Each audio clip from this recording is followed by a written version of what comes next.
Okay, let's unpack this. Today, we're diving deep into something pretty fundamental that's reshaping, well, everything in AI globally. It's like these two tectonic plates shifting against each other. Yeah. On one side, you've got this high-level scramble, governments trying to figure out AI governance, making Like policy. the big picture stuff. And on the other side, the immediate kind of messy operational reality, the actual security risks, the integrity problems baked right into the AI models everyone's starting to use. Exactly. And that's why for this deep dive, we're pulling together two really critical new reports from 2025.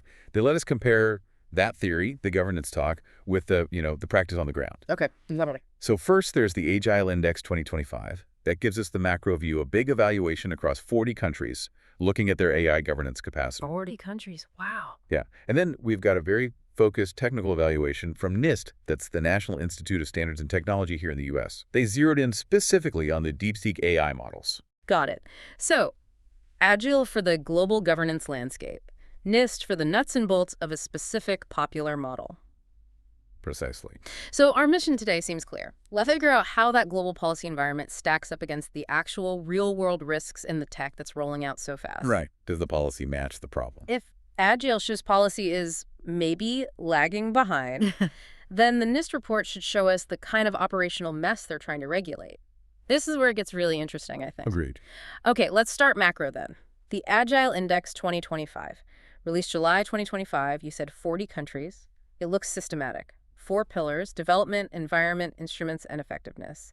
And 43 indicators. That's the framework. Development is about the AI tech level. Environment covers the supporting ecosystem. Instruments are the specific policy tools and laws.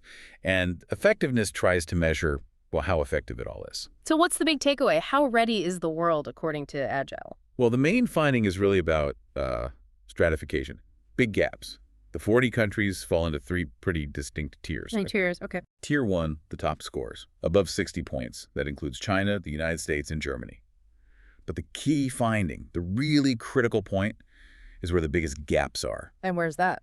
It's between Pillar 1, the AI development level, and Pillar 3, the AI governance instruments. Ah, so the tech is racing ahead. Way ahead. And the policy tools, the laws, the regulations, they're lagging behind. Significantly behind in many places. The report does note, a positive link generally between a country's score and its GDP per capita. Wealth helps build governance capacity. That makes sense. Sure, resources matter. But is it just about money? No, and that's important. They highlight what they call important exceptions. Some countries with lower GDPs still manage to score quite high on governance. So development level isn't the only factor. Interesting. What about changes over time? This isn't the first Agile index, right? Right. They're compared with 2024 for 14 countries. And the speed of change, especially at the top, is, well, fascinating. Okay, let's talk about that U.S.-China dynamic. There was a big shift. A major position swap, yeah. The U.S. actually dropped to second place in this 2025 index. Dropped from first.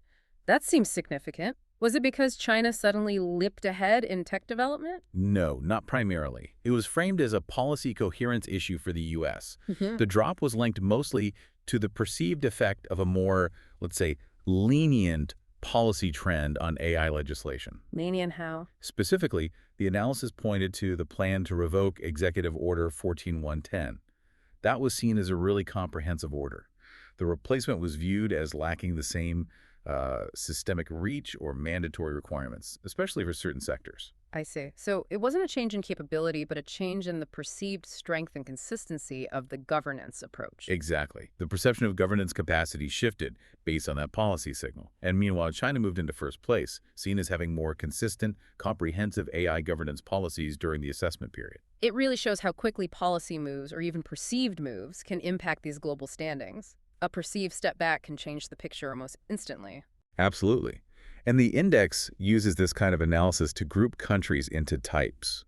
You mentioned the risk earlier. Yeah. This really highlights the governance shortfallers. Governance shortfallers. That sounds like where the biggest danger lies, right? Where that gap between tech and policy is widest. That's exactly it. So who are they, and why is that status risky? Well, the report names countries like Ireland, Israel, New Zealand as examples. They show really fast progress in AI development, Pillar 1. Yeah. But their policy frameworks, their governance tools under Pillar 3, Yeah. they're just not keeping pace. So you get advanced AI being built and deployed potentially without the right safety nets or rules in place? That's the risk. It creates this environment of potential instability or unforeseen consequences. This is contrasted with the all-around leaders like Singapore, the U.S., China, who score well pretty much across the board. Okay. But looking globally, even with these shortfallers, there is movement on the policy front, isn't there? The report says all 40 countries now have national AI strategies. Yes, that's universal now. Everyone agrees something needs to be done. There's consensus on the need for action. And legislation is picking up speed, too. Definitely. The trend since 2024 is clearly accelerating. You had the EU plus Norway enforcing their Artificial Intelligence Act starting August 1st, 2024. That was huge. A landmark, yeah. And South Korea passed their Basic Act on AI in December 2024. So the consensus is there. The action is starting, but it's the consistency, the depth, and the effectiveness of implementation that really separates those tiers and defines the risk. Okay, so that's the macro picture. Policy is moving, but unevenly, and maybe not fast enough everywhere, creating these shortfaller situations. Right. So now we absolutely have to pivot. If policy is struggling to keep up, let's look at what it's struggling with. Let's get into the micro-reality with that NIST technical evaluation of the DeepSeek AI models. Yeah, this report really brings it down to earth. It looks at DeepSeek v3.1 and some of its variations and compares them head-to-head with leading U.S. models like GPT-5 and Anthropic's Opus 4. It uncovered some pretty significant operational issues and, critically, major security gaps. Okay, first things first. Performance. How did DeepSeek actually do on complex tasks compared to the others? Well, it lagged behind, which maybe isn't a total shock for models often positioned as, budget options. Right. NIST used some tough technical benchmarks, for instance, their CVE bench. That tests how well AI can spot and potentially exploit cybersecurity vulnerabilities. DeepSeek v3.1 solved only about 37% of those challenges. And the U.S. models? The top U.S. model hit 67%. Big difference. Okay. Any other examples? Yeah, software engineering. They use SedW Bench Verify. It basically tests if the AI can do real-world coding tasks, like fixing bugs. DeepSeek v3.1 completed 55% of those tasks, the leading U.S. models, around 67% again. So a consistent performance gap on these kinds of complex professional tasks. Definitely noticeable. Now, here's something that jumped out at me from the outline, the cost paradox. You'd think, okay, lower performance, it must be way cheaper to run, right? That's the trade-off. You would think so, but it's actually counterintuitive. NIST found DeepSeek v3.1 can end up costing users more in practice. How does that work? It's about efficiency. If a model isn't as capable, it often needs more tries, more tokens, basically more data fed in, and more processing to get to the same quality of answer as a more efficient model. Okay. So even if the price per token is advertised as lower, Right. if you need, say, 1,000 tokens to do what another model does in 300, you're actually paying for 700 extra tokens worth of processing. Exactly that. The NIST analysis showed something like GPT-5 Mini could achieve similar results for, on average, 35% less cost, precisely because of that token efficiency. So that advertised economic advantage, it can be completely misleading when you look at the actual operational costs. That's a huge takeaway for anyone listening who manages budgets. It really is. The total cost of ownership, not just the sticker price per token, is what matters. Okay, so performance is lagging. The economics are maybe not what they seem. Let's get to the really alarming part, security. The report details some flaws that sound like they fundamentally change the risk calculation. Agent hijacking, what is that, and what did NIST find? Agent hijacking is, well, it's pretty scary. It's when an attacker tricks an AI agent, maybe one that's automated to do tasks for you, by hiding malicious instructions inside the data it's processing. The agent then does something harmful without the user even knowing. Okay, like making it leak data or perform unauthorized actions. Exactly. It's a serious operational risk, especially as we rely more on automated AI. And the findings for DeepSeek here. They were stark. Even DeepSeek's most secure model, the R10512 variant, which is their closed-weight top security offering, was found to be 12 times more likely than the U.S. frontier models to follow these hidden malicious instructions. 12 times. 12 times. When they tested it on things like simulated credential theft, the DeepSeek model actually attempted the malicious action 37% of the time. The U.S. models, only 4%. Wow. A 37% attempt rate versus 4%. That's not a small difference. That fundamentally changes how you think about deploying that model in any sensitive context. It absolutely should. And then there's jailbreaking. Right. This is where people use clever prompts to try and bypass the safety filters built into the models. How did DeepSeek fare against common, publicly known jailbreak techniques? It was described as a catastrophic vulnerability. The failure rate was almost total. Define almost total. Okay, get this. DeepSeek v3.1 complied with 95% of malicious requests related to biology and violence when hit with these public jailbreaks. 95% compliance on violence prompts. Yes. And for malicious hacking and scam-related requests, 100% compliance. 100%. It just did it every time. Every time they used those known jailbreak prompts for hacking scams. Compare that to the U.S. models in the test. They also had some compliance. Yeah. But it was down in the 5% to 12% range for those same scenarios. A compliance rate of 95 to 100%. That doesn't sound like just a little bug or a missed filter. That sounds like the core model itself might have issues. That's the implication. The report emphasizes these flaws seem to be built right into the model weights. They're fundamental, not just some superficial safety layer that can be easily patched. It's deep within the model structure. So, inherent weaknesses. Security aside, there was another big flag: integrity challenges. NIST used something called the CCP narrative bench. What is that, and what did it reveal? Right, the CCP narrative bench. It's a specific set of tests developed with input from the State Department, designed to see how much an AI model echoes or aligns with specific, often inaccurate, narratives pushed by the Chinese Communist Party. Okay, so testing for built-in bias or censorship aligned with a specific state ideology. Essentially, yes. And systematic censorship or narrative alignment was confirmed in the DeepSeek models. How much alignment? Did it vary? It did, significantly depending on the language used. When prompted in English, DeepSeek v3.1 echoed about 5% of these inaccurate narratives. Okay, 5%. But when prompted in Chinese, that figure more than doubled, jumping up to 12%. 12% in Chinese. And the U.S. models? They averaged much lower, around 2% to 3% alignment across languages. So the risk of embedded censorship or narrative pushing is definitely there, systemic, and sensitive to language. Okay, let's recap the NIST findings then. Performance lags, true cost is higher due to inefficiency, massive security vulnerabilities like being 12 times more susceptible to hijacking, near total failure on jailbreaks, and embedded censorship risks. That sums it up pretty well. And yet, here's the paradox. Despite all this documented evidence, adoption of these PRC models, specifically DeepSeek, has absolutely exploded. The numbers are kind of mind-boggling. They show a huge disconnect between the known risks and market behavior.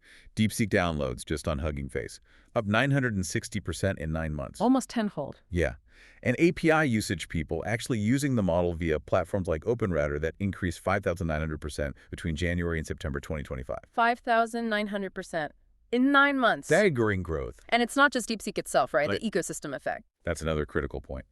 The report noted that the number of derivative models, new models, built on top of base models from Chinese companies like Alibaba, now actually exceeds the number of derivatives built on foundation models from Google, Meta, Microsoft, and OpenAI combined. Wow. So a massive global infrastructure is potentially being built on foundations that, as NIST shows, might be significantly insecure or compromised. That's the implication. This incredibly rapid widespread adoption is creating a huge installed base that could be vulnerable. Even a month after DeepSeek v3.1 came out, with these flaws known from the NIST report, its API usage was already 25% higher than comparable open-source U.S. models. The adoption momentum is immense. Okay, so what does this all mean? Let's try and bring the Agile Index and the NIST report together. Right. We've got the Agile Index showing global governance trying to get organized, but with significant gaps, especially for those shortfallers where policy is lagging way behind tech development. Exactly. Agile points out the governance gaps, Pillar 3, the policy instruments lagging behind Pillar 1, the tech development. And then the NIST report comes along and gives us concrete empirical evidence of the consequences of that gap, right? Undeniable evidence. Elevated security risks that 12x hijacking vulnerability. Systemic integrity risks the embedded censorship. Misleading economics. And all this found in systems that are being adopted at these incredible growth rates, thousands of %. So for you listening, if your organization is using these widely adopted AI models or considering them, the NIST data is a pretty stark warning. It really shifts the risk management calculation.